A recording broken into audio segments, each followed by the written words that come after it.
안녕하세요. 노후의 인생사연 구독자 여러분. 오늘 여러분께 들려드릴 이야기는 제 인생에서 가장 충격적이었던 그리고 가장 분노했던 순간에 관한 것입니다. 혹시 여러분은 가장 사랑하는 사람을 지키기 위해 밤새 설치한 CCTV 화면을 보다가 그 순간 온몸이 얼어붙어 본 적이 있으신가요? 저는 그날 새벽 3시 컴퓨터 화면 앞에서 제 두 눈을 의심했습니다. 88세 치매를 앓고 계신 시어머니가 목욕탕 안에서 알몸으로 비명을 지르고 계셨고, 제가 돈을 주고 고용한 27세 젊은 남자 요양보호사는 시어머니 위에 올라타 뜨거운 물을 온몸에 끼얹고 있었습니다. 시어머니의 가느다란 팔과 다리에는 시퍼렇게 멍이 들어 있었고, 그 남자는 마치 짐승을 다루듯 시어머니를 욕조 안으로 밀어넣고 있었어요. 이 더러운 늙은이, 가만히 있으라고. 그의 입에서 나온 말은 차마 사람의 입에서 나왔다고는 믿을 수 없는 것이었습니다. 저는 그 순간 비명을 지르며 방문을 박차고 나갔습니다. 10년간 홀로 시어머니를 모시느라 지쳐 있었지만 그래도 이 정도일 줄은 꿈에도 몰랐어요. 아니, 사실 저는 그보다 더 끔찍한 진실을 전혀 모르고 있었습니다. 제가 목욕탕 문을 열고 들어섰을 때 그 요양보호사는 놀란 표정으로 저를 쳐다보다가 이내 비웃는 얼굴로 변했습니다. 아, 사모님. 깜짝이야. 어머님이 목욕하기 싫다고 떼를 쓰셔서 제가 좀 다독이고 있었어요. 다독이는 게 이런 거예요?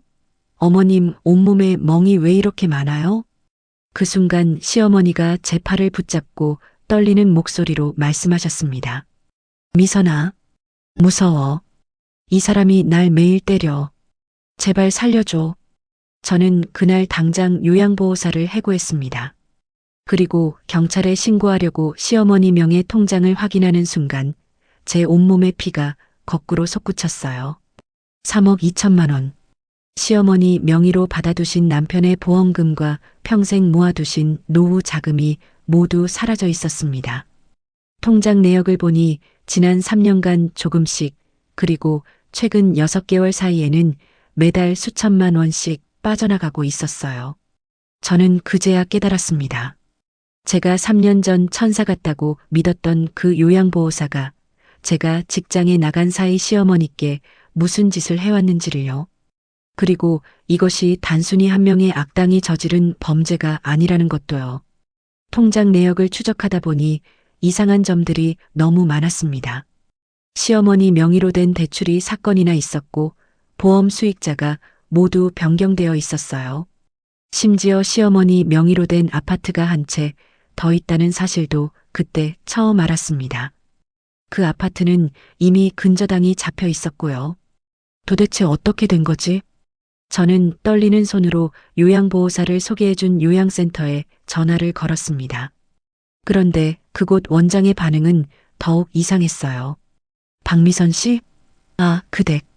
글쎄요, 저희는 법적으로 문제없이 진행한 거예요.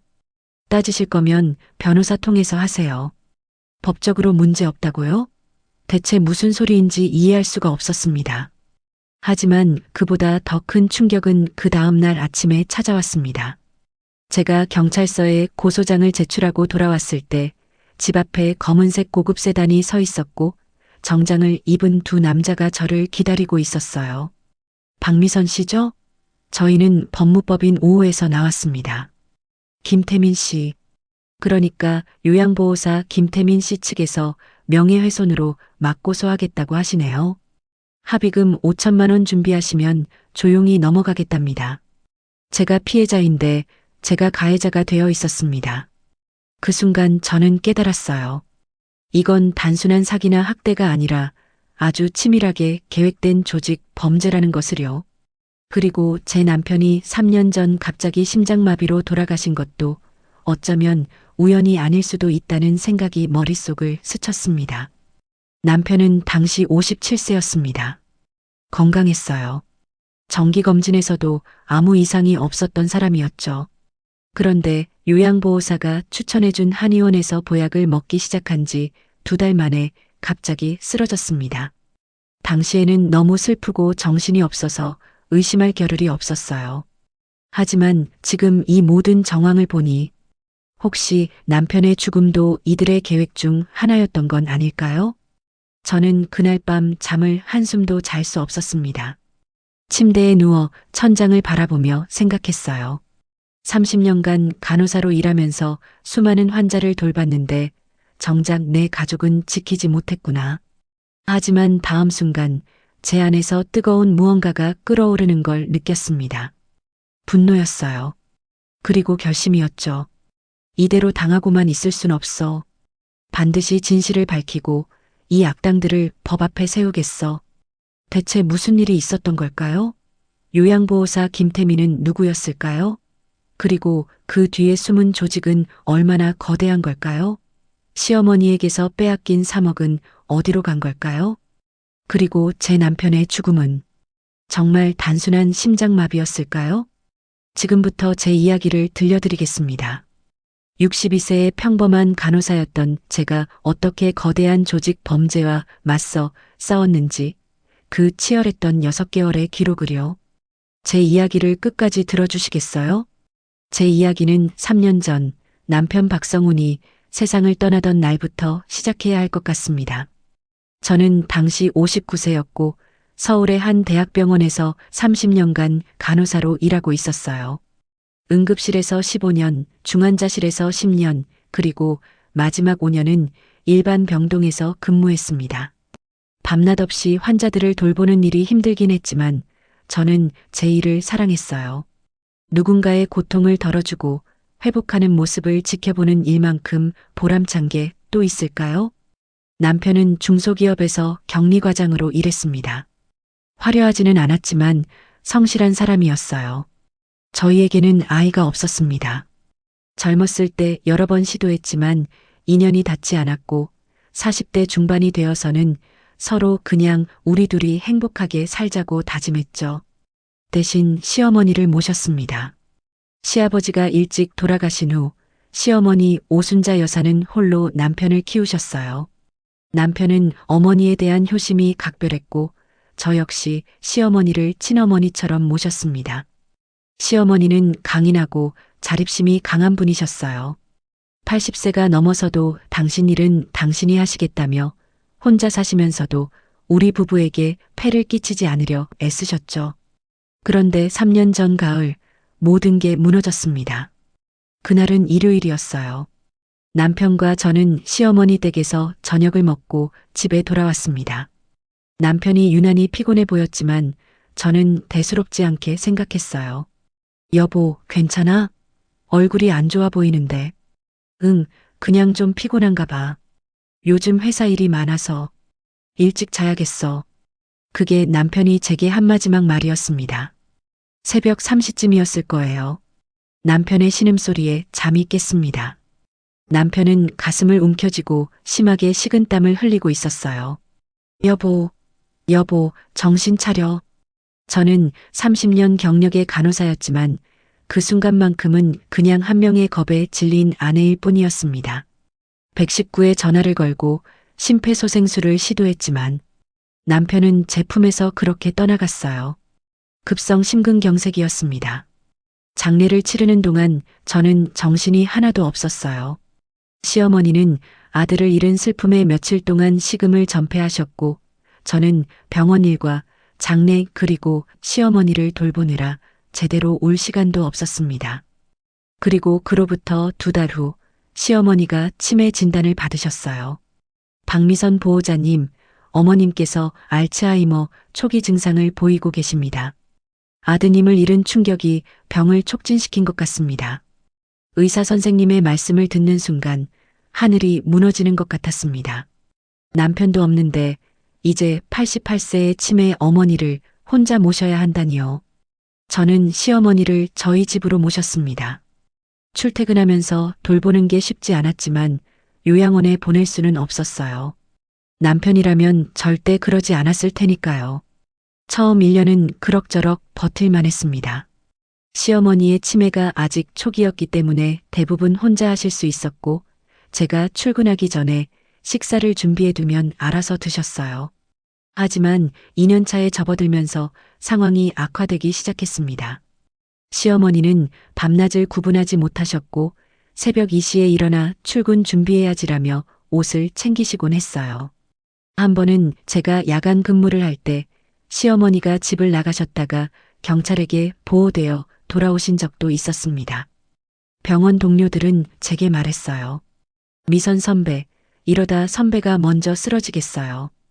요양보호사라도 알아보세요. 저도 그게 맞다는 걸 알았습니다. 하지만 경제적 부담이 만만치 않았어요. 남편이 남긴 보험금과 제 월급으로 생활하고 있었는데 요양보호사 비용까지 감당하기는 빠듯했습니다. 그러던 어느 날 병원 복도에서 한 환자 보호자분이 제게 명함을 건넸어요. 간호사님, 요양보호사 찾으신다면서요? 여기 아는 곳이 있는데 정말 좋아요. 저희 어머니도 여기서 보내주신 분한테 돌봄받고 계시는데 천사 같으세요. 실버케어 요양센터라는 곳이었습니다. 저는 반신반의하며 그곳에 전화를 걸었어요. 센터 원장이라는 여자가 친절하게 상담을 해주었습니다. 박미선 씨, 걱정 마세요. 저희는 10년 경력의 전문 요양센터입니다. 자격증 있는 분들만 파견하고 가격도 합리적이에요. 한번 방문 상담 받아보시겠어요? 이틀 후 센터에서 젊은 남자가 집으로 찾아왔습니다. 김태민, 27세. 깔끔한 인상에 밝은 미소를 가진 청년이었어요. 첫인상부터 호감이 갔습니다. 안녕하세요, 박미선 선배님. 저는 김태민이라고 합니다. 요양보호사 자격증을 가지고 3년째 일하고 있어요. 선배님도 간호사시라니 저랑 같은 의료 계통이시네요. 선배라고 부르니까 쑥스럽네요.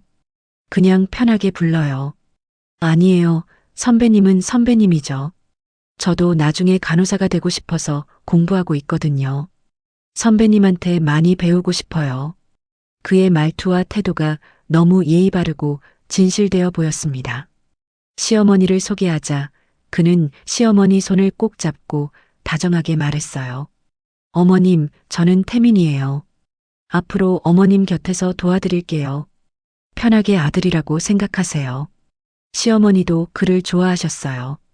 치매가 있으셨지만 사람의 온기는 느끼실 수 있으셨나 봅니다. 이 청년 참 착하게 생겼구나. 우리 성훈이 같네. 그 말을 듣는 순간 저는 울컥했습니다. 그리고 확신했어요. 이 사람이다. 이 사람이라면 시어머니를 잘 모실 수 있을 거야. 김태민은 정말 완벽했습니다. 매일 아침 9시에 정확히 출근했고 시어머니를 목욕시키고 식사를 챙기고 산책도 함께 다녔어요. 제가 퇴근하면 그날 있었던 일을 자세히 보고했습니다. 선배님, 오늘 어머님이 점심을 잘 드셨어요. 날씨가 좋아서 공원에도 다녀왔고요.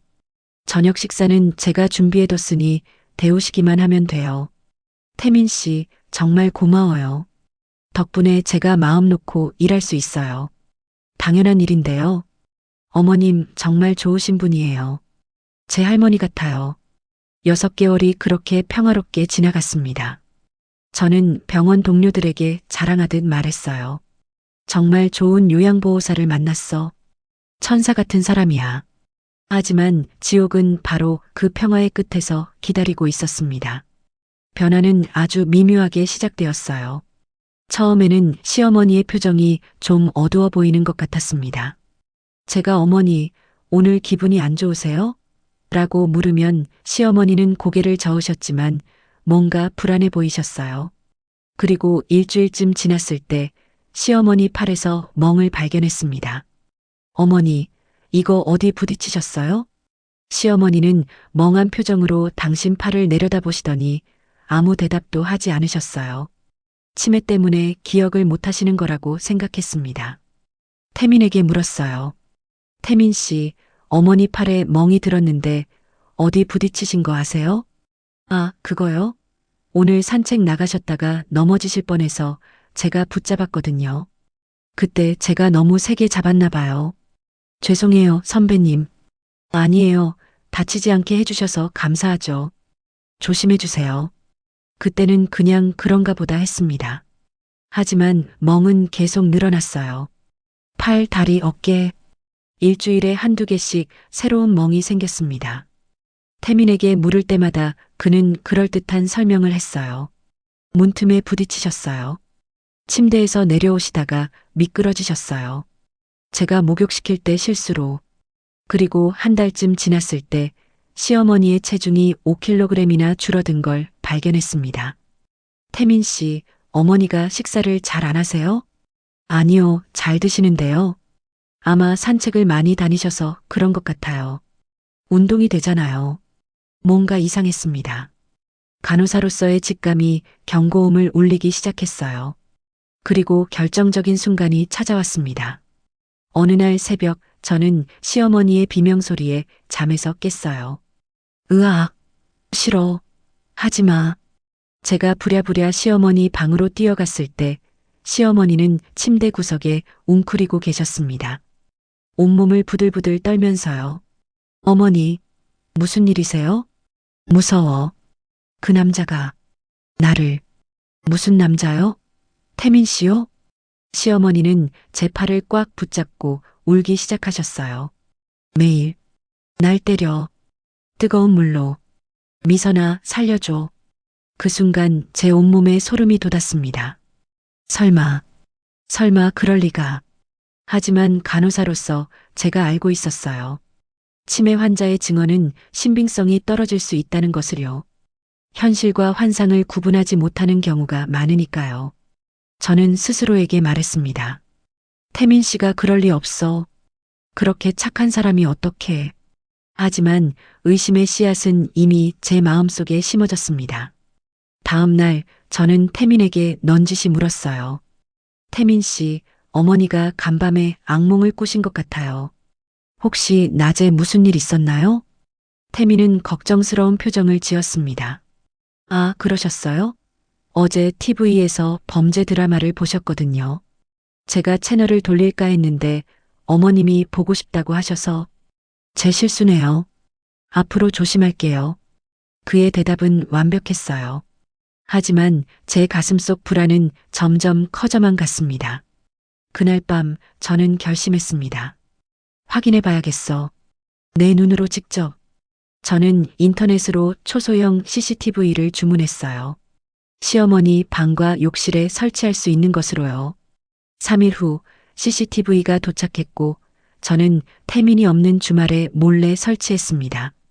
화분 속, 시계 속, 욕실 환풍기 안쪽 세 곳에 카메라를 숨겼어요. 아무 일도 없을 거야. 그냥 제 마음의 평화를 위한 거야. 저는 스스로에게 그렇게 말했습니다.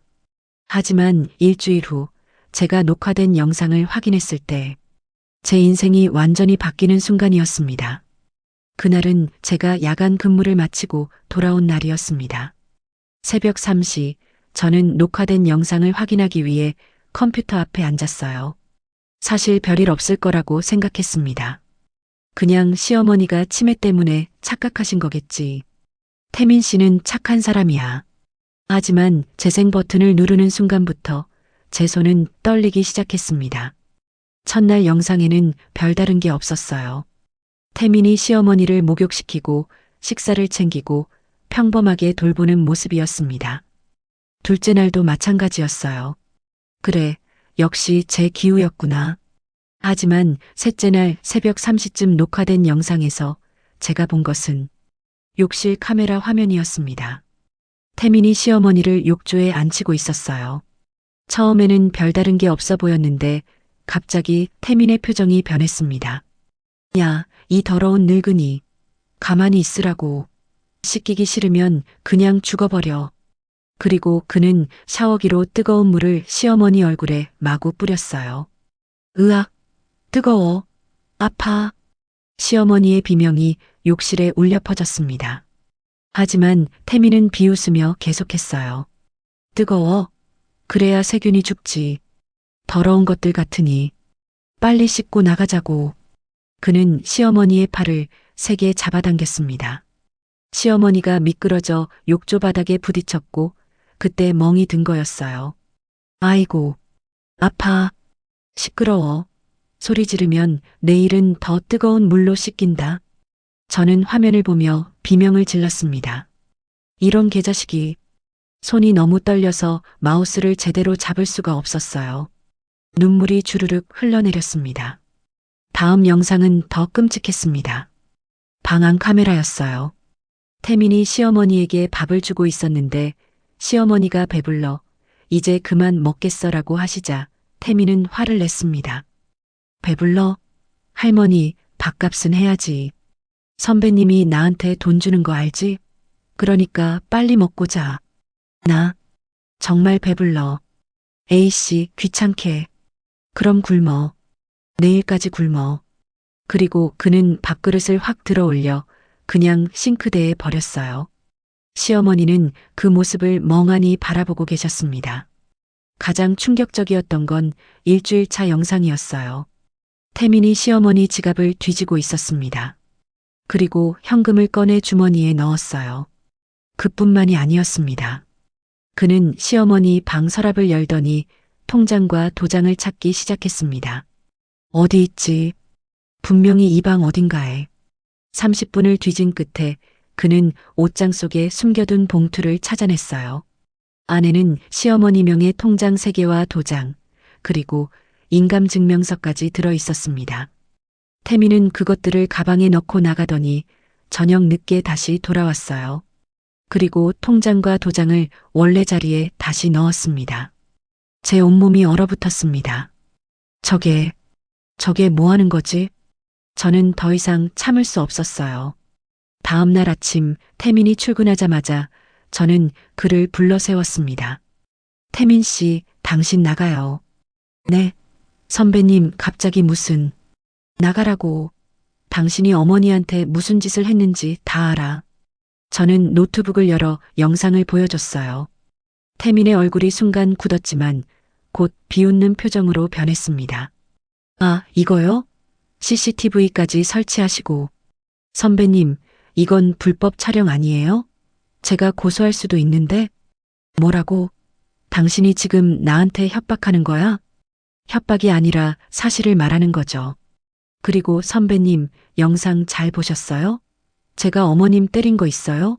그냥 목욕 좀 강하게 시키고 밥 안 먹는다고 화낸 것뿐이잖아요. 이 정도는 학대가 아니에요. 지금 제정신이야? 당장 나가. 태민은 어깨를 으쓱하더니 가방을 챙겼어요. 알겠어요. 나갈게요. 근데 선배님, 나중에 후회하실 겁니다. 뭐? 곧 알게 되실 거예요. 그는 그렇게 말하고는 문을 쾅 닫고 나가버렸습니다. 저는 당장 경찰서로 달려갔어요. 그리고 영상과 함께 고소장을 제출했습니다. 어르신 학대죠. 이건 명백한 범죄예요. 빨리 조사해 주세요. 경찰은 영상을 확인하더니 고개를 가로저었습니다. 부인, 이 정도로는 학대라고 보기 어렵습니다. 실제 폭행이나 상해가 있어야 하는데 영상에는 목욕을 좀 거칠게 시킨 것 정도밖에 안 보이네요. 그럼 멍은요? 어머니 몸에 멍이 가득해요. 그게 이 사람이 때려서 생긴 거라는 증거가 있나요? 어르신들은 살짝만 부딪혀도 멍이 잘 들거든요. 저는 절망했습니다. 그렇게 명백한 영상을 보여줬는데도 경찰이 움직이지 않다니요. 그럼 통장은요? 저 사람이 어머니 통장을 가져갔어요. 가져갔다 돌려놨잖아요. 실제로 인출한 증거가 있어야 사기죄가 성립됩니다. 일단 통장 거래 내역부터 확인해 보세요. 저는 부랴부랴 집으로 돌아와 시어머니 통장들을 찾았습니다. 그리고 은행에 가서 거래 내역을 출력했어요. 출력물을 받아든 순간 제 손이 다시 떨리기 시작했습니다. KB국민은행 통장 잔액 3,850원, 신한은행 통장 잔액 1만 2,400원, 우리은행 통장 잔액 0원, 3억 2천만 원이 있어야 할 통장들이 텅텅 비어 있었어요. 저는 창구 직원에게 물었습니다. 이게 어떻게 된 거예요? 여기 3억이 넘게 있었는데.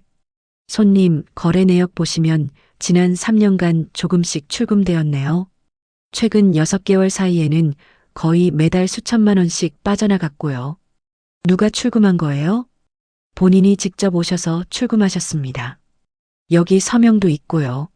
저는 서명을 확인했어요. 시어머니의 서명이었습니다. 하지만 필체가 이상했어요. 평소 시어머니 글씨보다 훨씬 흐트러져 있었습니다. 혹시 CCTV 영상 확인할 수 있나요? 죄송합니다만 CCTV는 한 달치만 보관하고 있어서요. 막막했습니다. 증거가 없었어요. 저는 다시 거래 내역을 자세히 살펴봤습니다. 그리고 한 가지를 발견했어요.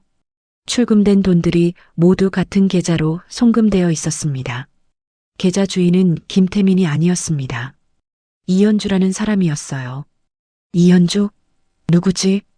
저는 포털 사이트에서 이현주를 검색했습니다. 그리고 한 블로그를 발견했어요. 실버케어 요양센터 이현주 원장입니다. 어르신들을 내 부모처럼 돌보겠습니다. 실버케어 요양센터.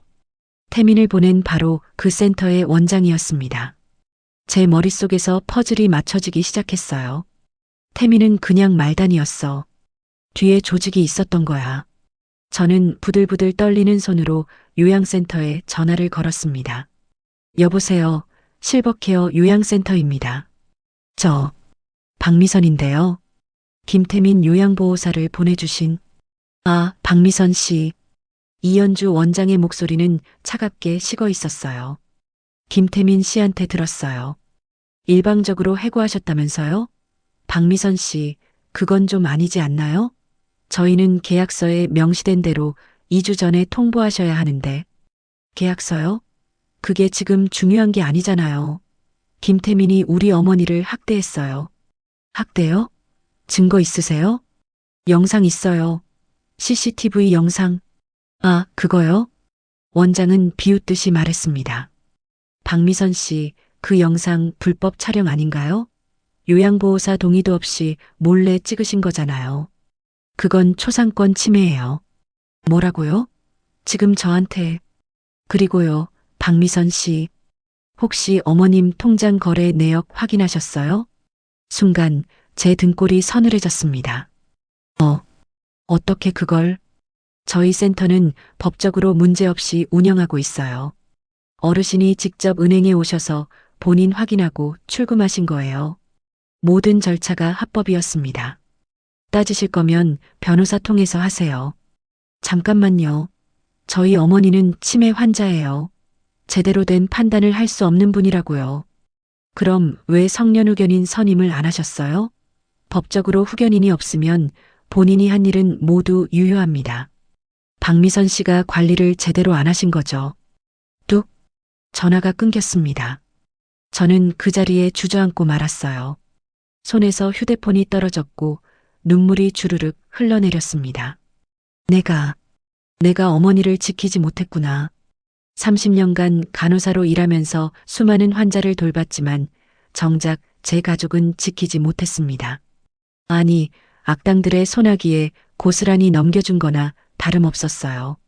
그날 밤 저는 잠을 한숨도 잘 수 없었습니다. 시어머니는 제 옆에서 평화롭게 주무시고 계셨어요. 그 모습을 보니 더 눈물이 났습니다. 어머니, 죄송해요. 제가 눈치를 더 빨리 챘어야 했는데. 새벽 4시쯤 문 밖에서 인기척이 들렸습니다.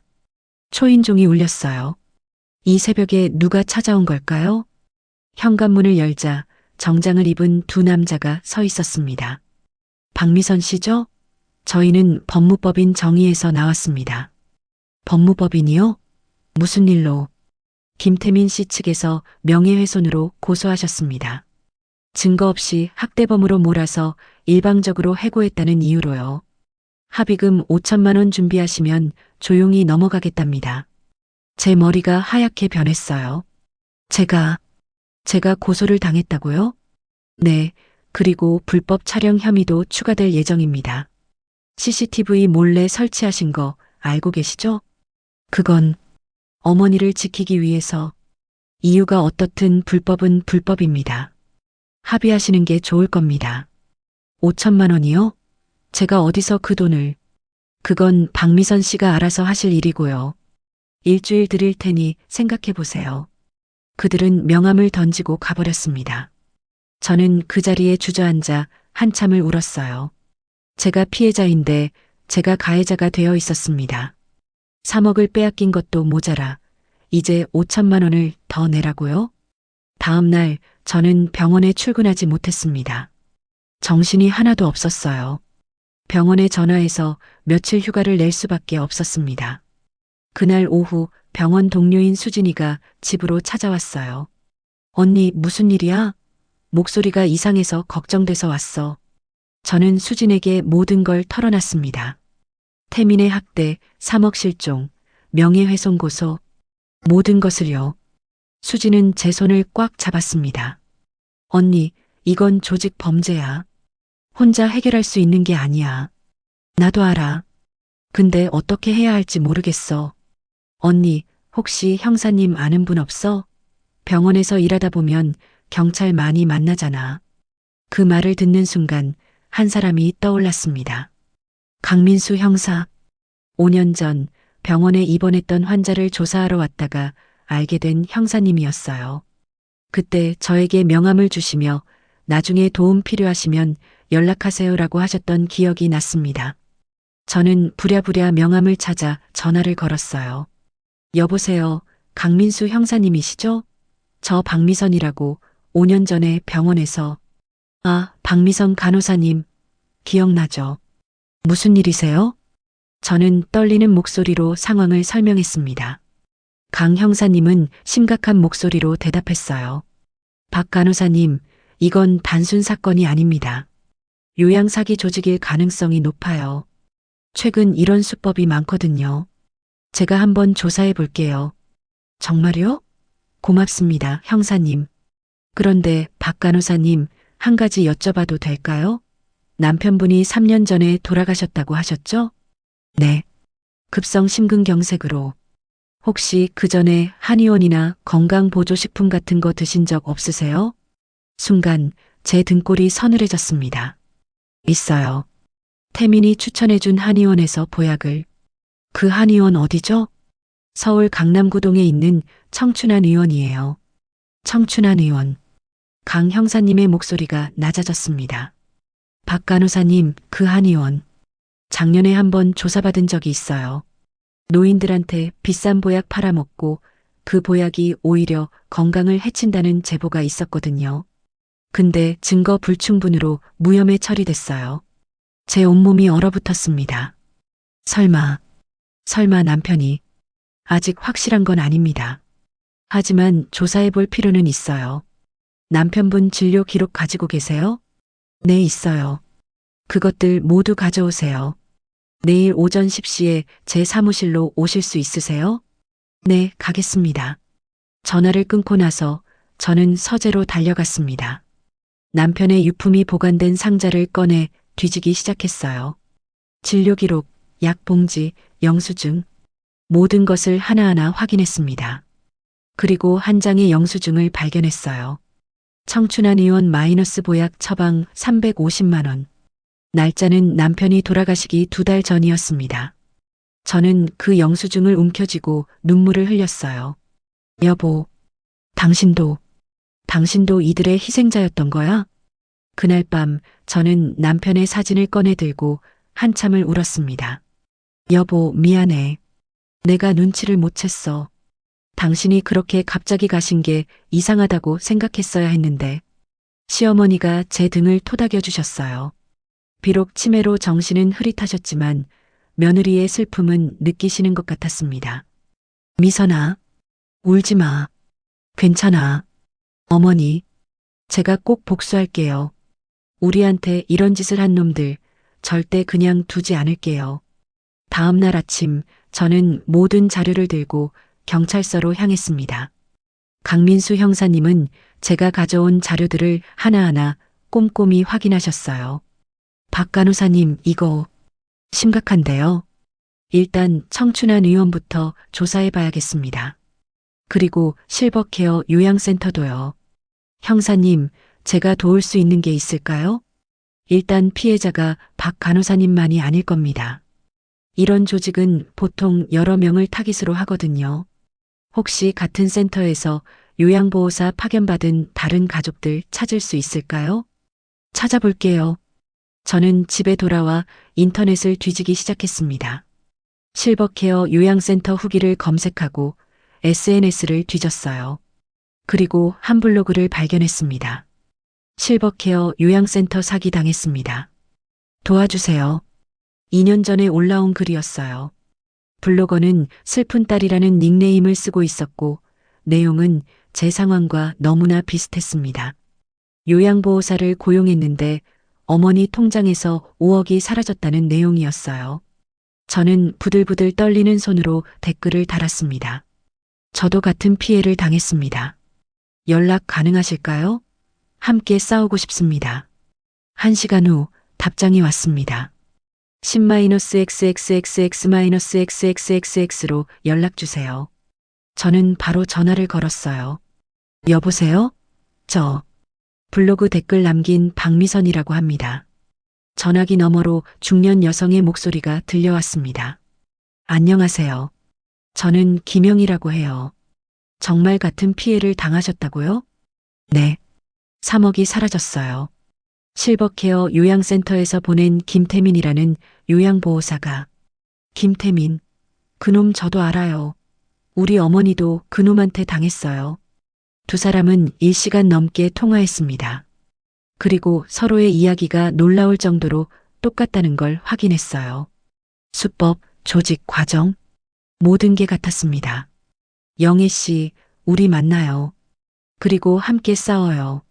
네. 저도 그러고 싶어요. 혼자서는 너무 힘들었어요. 이틀 후 저는 영애 씨를 만났습니다. 그리고 그녀를 통해 또 다른 피해자를 소개받았어요. 1명, 2명, 일주일 만에 10명의 피해자, 가족이 모였습니다.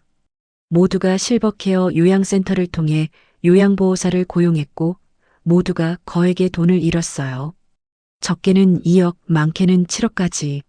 총 피해액은 30억이 넘었습니다. 우리는 SNS 단톡방을 만들었어요. 이름은 정의를 위한 모임이었습니다. 그리고 증거를 모으기 시작했습니다. CCTV 영상, 통장 거래 내역, 녹음 파일, 모든 것을요. 강민수 형사님은 우리의 자료를 받아보고 놀라워했어요. 이 정도 규모라면 이건 경찰청 차원에서 움직여야 합니다. 형사님 부탁드려요. 우리를 도와주세요. 물론입니다. 제가 특별수사팀 구성을 건의하겠습니다. 저는 그날 밤 시어머니 손을 잡고 말씀드렸어요. 어머니, 이제 시작이에요. 우리한테 이런 짓을 한 놈들 반드시 법의 심판을 받게 할게요. 시어머니는 희미하게 미소 지으셨습니다. 미선아, 고마워. 우리 착한 며느리. 그 순간 저는 결심했습니다. 이제 더 이상 당하기만 하는 피해자가 아니라 싸우는 전사가 되겠다고요. 강민수 형사님의 도움으로 경찰청 특별수사팀이 구성되었습니다. 일주일 후 형사님이 저를 다시 불렀어요. 박 간호사님, 남편분 사망건에 대해 중요한 걸 발견했습니다. 무엇인가요? 강 형사님은 서류 몇 장을 제 앞에 내밀었어요. 남편분이 다니셨던 청춘한 의원 원장, 이름이 박상철인데요. 이 사람 실버케어 요양센터 이현주 원장의 남편입니다. 제 온몸에 소름이 돋았습니다. 부부라고요? 네, 그리고 더 있습니다. 김태민이 소개했던 법무사 정두식, 이 사람은 이현주 원장의 고등학교 동창이에요. 완전히 조직적으로 움직이는 겁니다. 그럼 남편이, 아직 확정할 순 없지만 남편분 사망 전 복용하신 한약을 분석해 봐야 할 것 같습니다. 혹시 남은 약 있으세요? 저는 고개를 저었어요. 다 버렸어요. 남편이 돌아가신 후 너무 슬퍼서. 그럼 진료 기록이라도 정밀하게 분석해 봅시다. 그리고 청춘한 의원의 다른 환자들도 조사해 볼게요. 형사님은 정말 열심히 움직여 주셨어요. 일주일 동안 청춘한 의원의 다른 환자 12명을 찾아냈고 그중 3명이 남편처럼 갑작스럽게 심장마비나 뇌졸중으로 사망했다는 사실을 확인했습니다. 박 간호사님, 이건 살인입니다. 계획적인 살인이에요. 저는 그 말을 듣는 순간 주저앉고 말았어요. 여보, 미안해. 내가 몰랐어. 내가 당신을 지켜주지 못했어. 하지만 울고만 있을 수는 없었습니다. 저는 눈물을 닦고 일어났어요. 형사님, 제가 할 수 있는 일이 뭐가 있을까요? 뭐든 하겠습니다. 일단 더 많은 증거가 필요합니다. 특히 조직의 실체를 밝힐 수 있는 결정적인 증거가요. 바로 그때 제 휴대폰이 울렸습니다. 김영애 씨였어요. 미선 씨, 큰일 났어요. 무슨 일이에요? 방금 김태민한테서 문자가 왔어요.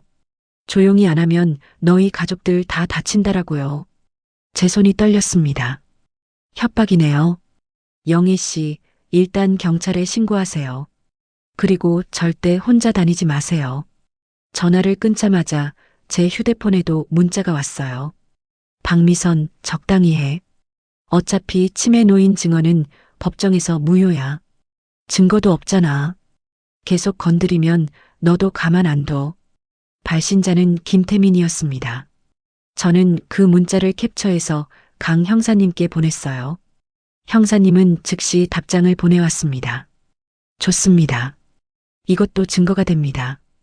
협박죄로 추가 기소할 수 있어요. 그날 밤 저는 정의를 위한 모임 단톡방에 메시지를 올렸습니다. 여러분, 지금 우리는 협박을 받고 있습니다. 하지만 절대 물러서면 안 됩니다. 우리가 지금 포기하면 또 다른 피해자가 생길 거예요. 우리 부모님들이 당한 고통을 다른 어르신들도 겪게 될 겁니다. 10명의 가족 모두가 동의했습니다. 끝까지 싸웁시다. 저도 함께 하겠습니다. 우리 엄마 한 맺힌 거 꼭 풀어드리고 싶어요. 우리는 본격적으로 움직이기 시작했습니다. 먼저 법무사 정두식을 추적했어요. 영애 씨가 그 법무사 사무실에 잠복하며 사진을 찍었습니다. 그리고 우리는 놀라운 장면을 목격했어요. 이현주 원장이 정두식 사무실을 드나들고 있었고 큰 봉투를 주고받는 모습이 카메라에 잡혔습니다. 이거 뇌물 주고받는 거 아니에요? 그럴 가능성이 높아요. 더 증거를 모읍시다. 다음 타깃은 병원 행정직원이었습니다. 피해자 중 한 명인 최선미 씨가 어머니를 모시던 병원의 행정팀장이 수상하다는 제보를 했어요. 그 사람이 시어머니 명의로 대출받는 걸 너무 쉽게 도와줬어요. 보통은 서류 확인도 까다로운데 말이죠. 저는 선미 씨와 함께 그 병원을 찾아갔습니다. 행정팀장 이름은 서민호였어요. 우리는 민호가 퇴근하는 걸 기다렸다가 뒤를 밟았습니다. 그는 퇴근 후 한 카페로 들어갔고 거기서 김태민을 만났어요. 저기 봐요. 김태민이에요. 우리는 몰래 카페 안으로 들어가 멀리 떨어진 자리에 앉았습니다. 그리고 휴대폰 녹음 기능을 켰어요. 다행히 그들의 목소리가 들렸습니다. 민호 형, 이번 달 실적이 좀 저조한데요? 미안, 요즘 워낙 경찰이 신경 쓰고 있어서 조심해야 할 것 같아. 조심? 형, 우리가 지금까지 얼마나 잘해왔는데. 박미선이? 그냥 입 좀 막으면 돼. 그게 쉽지가 않아. 그 여자 생각보다 집요하더라고. 에이, 괜찮아요. 어차피 치매 노인 증언은 법정에서 안 먹혀요. 우리 변호사가 그러던데. 그래도 나 이제 그만하고 싶어. 양심에 찔려서. 형? 지금 무슨 소리 하는 거예요? 지금까지 형이 얼마나 받았는데? 3년간 5억은 받았잖아요. 5억. 저는 그 숫자를 듣는 순간 온몸이 떨렸어요. 서민호는 3년간 5억을 받으며 이 범죄에 가담했던 겁니다. 녹음은 계속되었습니다. 형, 다음 주에 새 타겟이 있어요. 강남에 사는 80대 할머니인데 재산이 10억 넘는데요. 형이 병원에서 서류 좀 처리해주면. 알았어, 알았어. 근데 진짜 조심하자. 우리는 30분간 녹음을 계속했습니다. 그들은 새로운 범죄 계획, 돈을 나누는 방법, 그리고 지금까지의 피해자 숫자까지 떠들어댔어요. 총 피해자가 47명이라는 사실도 그때 알았습니다. 카페를 나오자마자 저는 강 형사님께 즉시 녹음 파일을 전송했어요. 형사님, 결정적 증거를 확보했습니다. 잘하셨습니다. 박 간호사님. 이제 이 녹음을 근거로 영장을 발부받을 수 있어요. 3일 후 경찰은 실버케어 요양센터와 청춘한 의원을 동시에 압수수색했습니다. 거기서 나온 자료는 충격적이었어요. 피해자 명단 47명, 불법 대출 서류 200장, 위조된 계약서 수백 장, 그리고 가장 충격적이었던 건 피해자들의 사망 날짜와 보험금 수령액이 적힌 엑셀 파일이었습니다. 표적 사례 리스트라는 제목의 파일이었어요. 그 리스트에는 제 남편 이름도 있었습니다. 박성훈 마이너스 심장마비 유도 마이너스 보험금 1억 2천 마이너스 완료.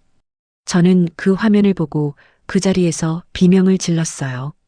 이 미친놈들, 이 살인마들. 강 형사님이 제 어깨를 붙잡았습니다. 박 간호사님 진정하세요. 이제 이들은 끝입니다. 증거가 충분해요. 경찰은 김태민, 이현주, 박상철, 정두식, 서민호를 모두 긴급 체포했습니다. 뉴스에서 속보가 나왔어요. 요양사기 조직 일당 검거, 47명 피해, 총 피해액 52억 원 추정. 저는 TV 화면을 보며 눈물을 흘렸습니다. 드디어 정의가 실현되는 순간이었어요. 하지만 싸움은 아직 끝나지 않았습니다. 법정 공판이 남아 있었으니까요. 2개월 후 첫 공판이 열렸습니다. 법정은 방청객들로 가득 찼어요. 47명의 피해자 가족들이 모두 참석했습니다. 검사는 우리가 모은 모든 증거를 제출했어요. CCTV 영상, 녹음 파일, 통장 거래 내역, 위조 서류, 그리고 결정적인 엑셀 파일. 김태민의 변호사가 반박했습니다. 재판장님, 이 CCTV 영상은 불법 촬영으로 증거 능력이 없습니다. 하지만 판사는 고개를 저었어요. 피고인들의 범죄 행위를 입증하는 중요한 증거입니다. 증거로 채택합니다. 김태민의 얼굴이 창백해졌습니다. 이현주의 변호사도 발악했어요. 재판장님, 피해자들은 모두 자발적으로 돈을 송금했습니다. 강요의 증거가 없습니다. 검사가 자리에서 일어났습니다. 재판장님, 피해자들은 모두 치매 환자들입니다. 정상적인 판단 능력이 없는 상태에서 이루어진 송금은 무효입니다. 그리고 이것은 사기를 넘어선 살인 행위입니다. 검사는 박상철 한의원에서 처방한 약 성분 분석 보고서를 제출했어요. 박상철 원장이 처방한 이른바 보약에는 심장에 무리를 주는 성분이 과다 함유되어 있었습니다. 이는 의도적으로 환자들의 사망을 유도한 것입니다. 법정이 술렁였습니다. 박상철이 소리쳤어요. 아닙니다. 저는 그냥 한약을 처방했을 뿐이에요. 그렇다면 왜 엑셀 파일에 심장마비 유도라고 적혀 있습니까? 당신들은 보험금을 타내기 위해 계획적으로 사람들을 죽인 겁니다. 검사의 목소리가 법정에 울려 퍼졌습니다. 저는 증인석에 섰습니다. 30년 경력의 간호사로서 그리고 피해자의 가족으로서 증언했어요. 재판장님, 제 남편은 건강했습니다. 정기검진에서도 이상이 없었어요. 하지만 청춘한 의원에서 보약을 먹기 시작한 지 2달 만에 갑자기 세상을 떠났습니다. 저는 간호사로서 확신합니다. 이것은 자연사가 아닙니다. 제 목소리가 떨렸지만 끝까지 말했어요. 그리고 제 시어머니는 3년간 학대를 당하셨습니다. 88세의 노인에게 뜨거운 물을 끼얹고 밥을 굶기고 매일 폭언을 들어야 했습니다. 이것이 범죄가 아니라면 대체 무엇이 범죄입니까? 법정이 조용해졌습니다. 판사가 김태민을 쳐다봤어요. 피고인 할 말 있습니까? 김태민은 고개를 푹 숙인 채 아무 말도 하지 못했습니다. 다음은 시어머니 차례였어요. 저는 시어머니를 모시고 증인석으로 갔습니다. 치매가 있으셨지만 그날만큼은 놀라울 정도로 또렷하셨어요. 판사가 조심스럽게 물었습니다. 어르신, 김태민 피고인을 기억하십니까? 시어머니는 김태민을 보시더니 온몸을 떨기 시작하셨어요. 저 사람, 날 때렸어. 매일. 무서웠어. 구체적으로 어떻게 했는지 말씀해 주실 수 있으세요? 뜨거운 물. 온몸에. 아팠어. 그리고 밥도 안 줬어. 배고팠어. 시어머니의 증언은 비록 단편적이었지만 진실을 담고 있었습니다. 김태민의 변호사가 소리쳤어요. 재판장님, 증인은 치매 환자입니다. 증언의 신빙성이 없습니다. 하지만 검사가 반박했습니다. CCTV 영상이 증인의 진술을 뒷받침합니다. 재판장님, 영상을 상영해 주시기 바랍니다. 법정의 대형 스크린에 영상이 재생되었습니다. 48시간 분량의 영상을 30분으로 편집한 것이었어요. 김태민이 시어머니를 학대하는 장면, 통장을 가져가는 장면, 그리고 이현주 원장과 만나 돈을 나누는 장면까지. 법정의 방청객들이 숨을 죽였습니다. 누군가는 눈물을 흘렸고 누군가는 분노로 떨었어요. 영상이 끝나자 판사가 말했습니다. 충분합니다. 증거가 명백합니다. 공판은 6개월간 계속되었습니다. 그동안 우리 피해자 가족들은 한 번도 빠짐없이 법정에 참석했어요. 서로를 격려하고 함께 울고 함께 분노했습니다. 그리고 드디어 선고일이 왔습니다. 2024년 12월 15일 법정은 다시 한번 가득 찼어요. 판사가 판결문을 읽기 시작했습니다. 피고인 김태민, 피고인 이현주, 피고인 박상철, 피고인 정두식, 피고인 서민호는 공모하여 치매 노인들을 대상으로 조직적 사기, 횡령, 학대, 그리고 살인을 저질렀습니다. 이들의 범죄는 사회적 약자를 대상으로 한 극악무도한 행위이며 47명의 피해자와 그 가족들에게 씻을 수 없는 고통을 안겼습니다. 따라서 본 재판부는 다음과 같이 선고합니다. 피고인 이현주, 징역 12년 및 벌금 10억 원, 추징금 52억 원. 피고인 김태민, 징역 10년 및 벌금 5억 원. 피고인 박상철, 징역 10년 및 벌금 8억 원. 피고인 정두식, 징역 7년 및 벌금 3억 원. 피고인 서민호, 징역 5년 및 벌금 2억 원. 또한 피고인들은 피해자들에게 총 52억 원을 배상할 것을 명합니다. 쾅! 판사가 마지막으로 망치를 내리쳤습니다. 법정이 박수로 가득 찼어요. 피해자 가족들이 모두 일어나 서로를 껴안고 울었습니다. 이겼어요. 우리가 이겼어요. 정의가 이겼습니다. 저도 영애 씨와 선미 씨를 껴안고 한참을 울었어요. 우리 해냈어요. 정말 해냈어요. 김태민은 끌려나가면서 저를 쳐다봤습니다. 그의 눈에는 원망이 가득했지만 저는 눈 하나 깜짝하지 않고 그를 똑바로 응시했어요. 당신들이 우리한테 한 짓, 이제 똑같이 받는 거야. 법정을 나오자 기자들이 몰려들었습니다. 박미선 씨, 한 말씀 해주세요. 저는 마이크 앞에 섰습니다. 오늘 정의가 승리했습니다. 하지만 아직 끝이 아닙니다. 이런 범죄가 다시는 일어나지 않도록 제도를 바꿔야 합니다. 구체적으로 어떤 제도를 말씀하시는 건가요? 요양보호사 관리 감독 강화, 치매 환자 재산 보호 제도, 그리고 성년후견인 제도의 확대입니다. 저는 앞으로 이 일을 위해 싸우겠습니다. 그날 저녁 TV 뉴스에서 대대적으로 보도되었습니다.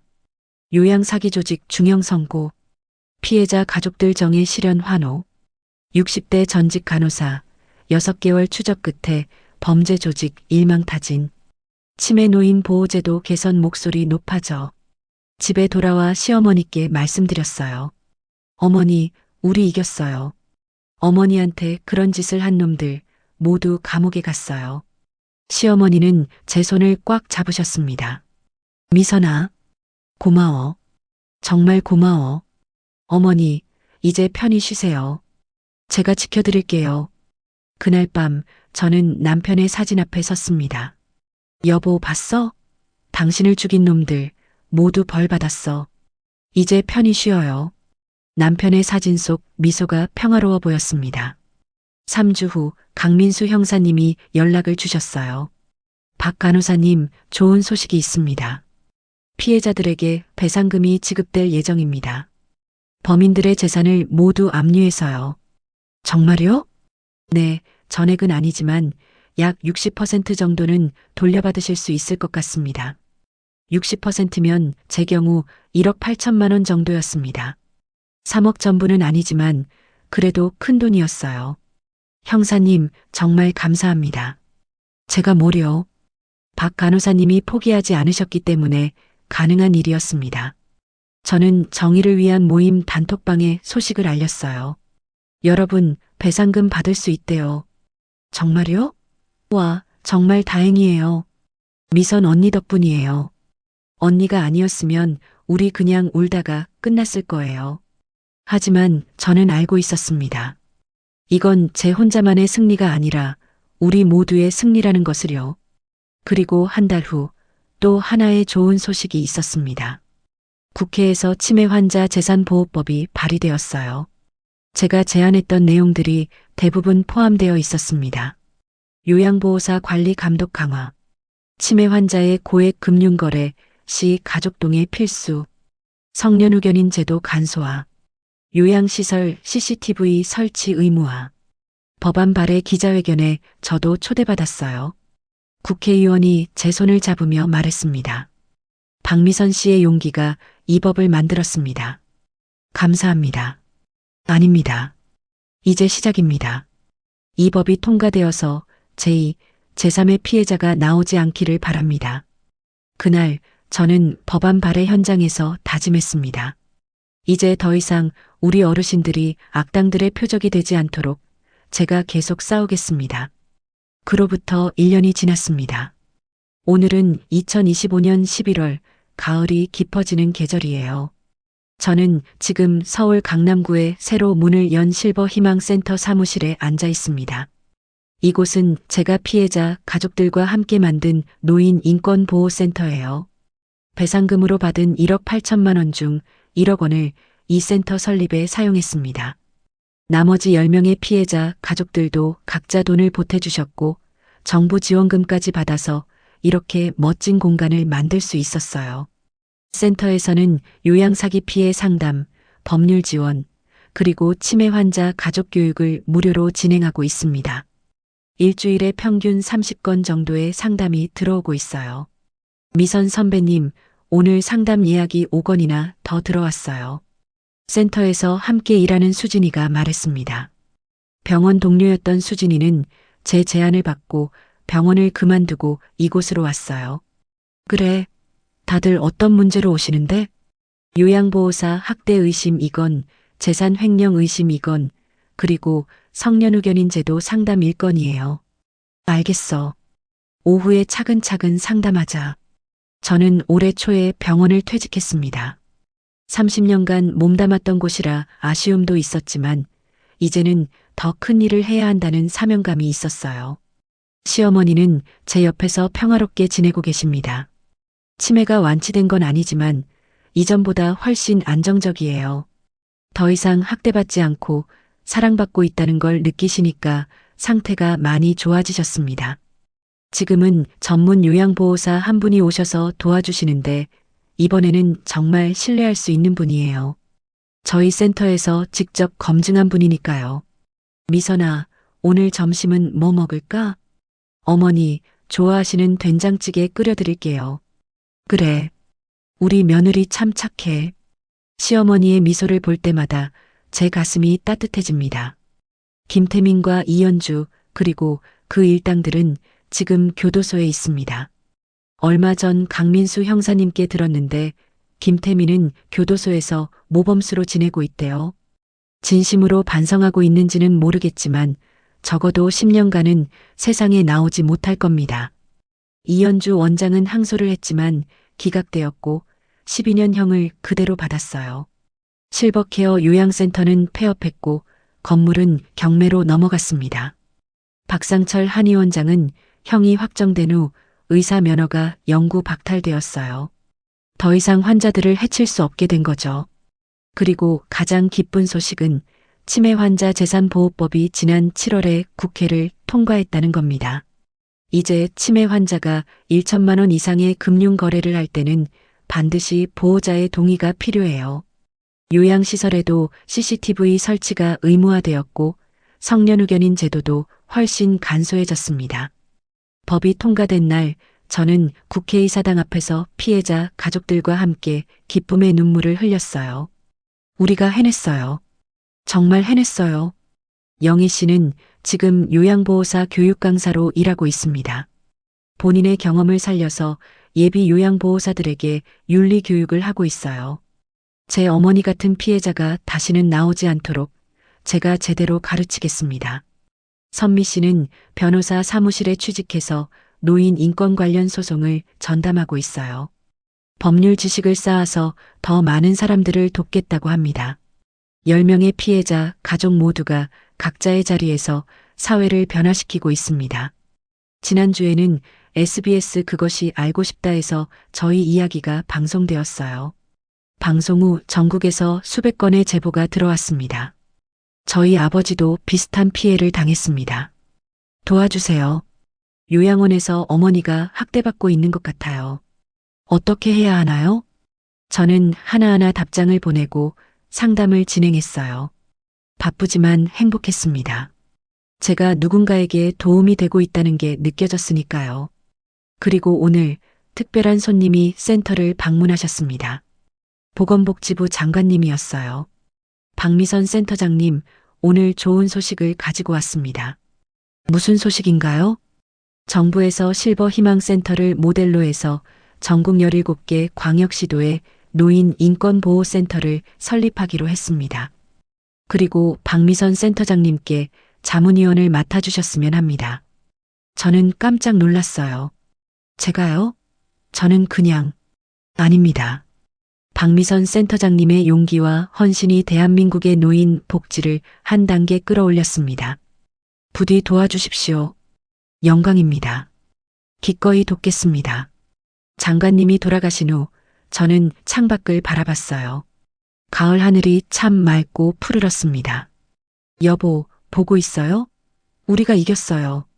그리고 이제는 더 많은 사람들을 지킬 수 있게 되었어요. 문득 3년 전 남편이 돌아가시던 날이 떠올랐습니다. 그때는 세상이 무너지는 것 같았어요. 희망이 하나도 보이지 않았죠. 하지만 지금 돌이켜보면 그 고통이 저를 더 강하게 만들었습니다. 구독자 여러분, 이 이야기를 통해 저는 깨달았습니다. 정의는 멀리 있지 않습니다.